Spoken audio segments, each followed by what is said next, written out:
Hello ladies and gents, boys and girls, my name is Jack. Welcome back to the Bike Channel. First of all, thank you to everybody who subscribed within the last week. It's been absolutely amazing. What are we looking at today? We're looking at the 2021 Suzuki Hayabusa. It's coming out in March and we're going to check it out right after this.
Well everyone, there you have it, the official promo video from Suzuki for the 2021 Suzuki Hayabusa.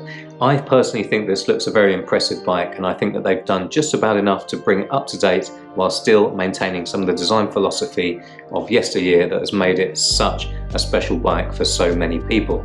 In terms of bringing it up to date, they've given it a little bit more of an angular look. They've added some folds and sharp edges to the bodywork, which I think works really well. They've done away with a lot of this rounded design, albeit they've kept the aerodynamic and that sleek shape of it from before, but just given it those sharp edges that bring it into the 21st century.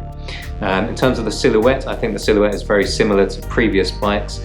That's a good idea from Suzuki, I think, because I think that most Hayabusa owners, they don't want a brand spanking new bike that's completely different and unrecognizable as a Hayabusa. So I think that they've done a good job in retaining perhaps the existing Hayabusa owners, while also maybe drawing with the new design features of this bike some new people to the brand.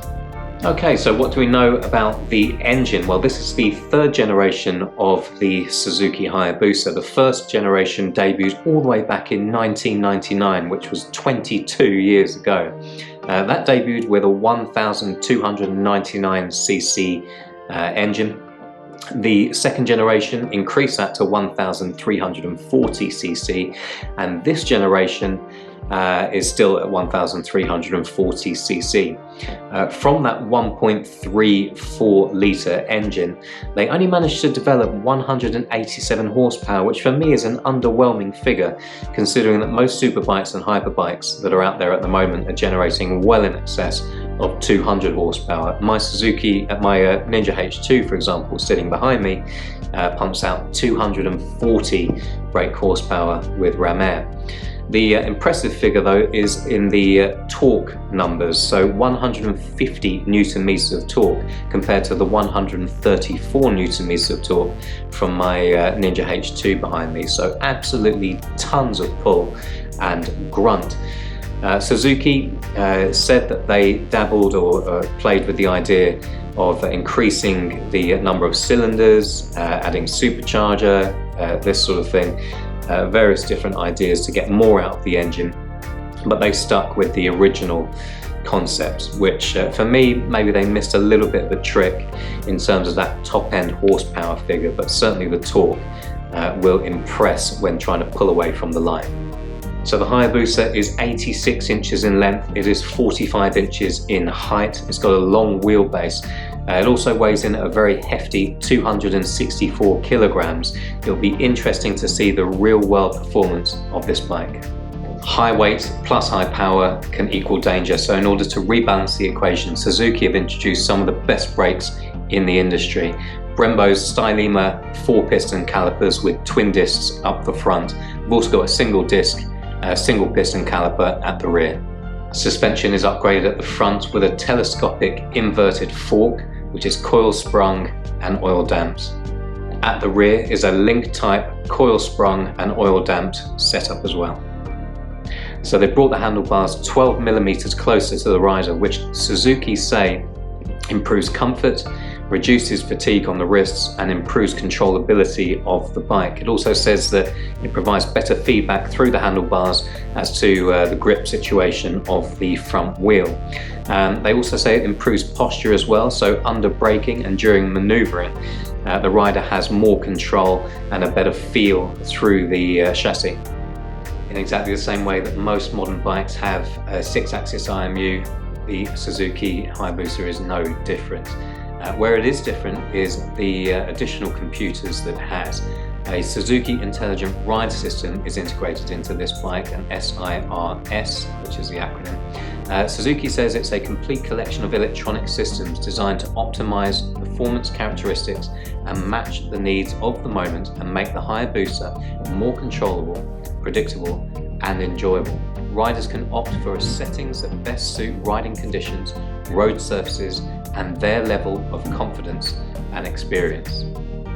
A fatigue-reducing cruise control is available on the Hayabusa. It's selectable between 19 miles per hour and 124 miles per hour, as long as you are within 2,000 to 7,000 RPM, and also second gear or higher.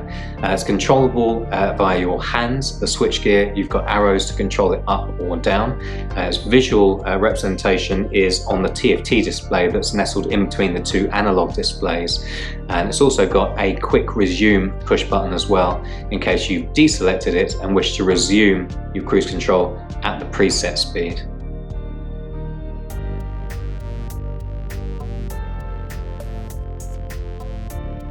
Well folks, that is it. That's all I have for the 2021 Suzuki Hayabusa. Very interesting bike, very hotly anticipated bike.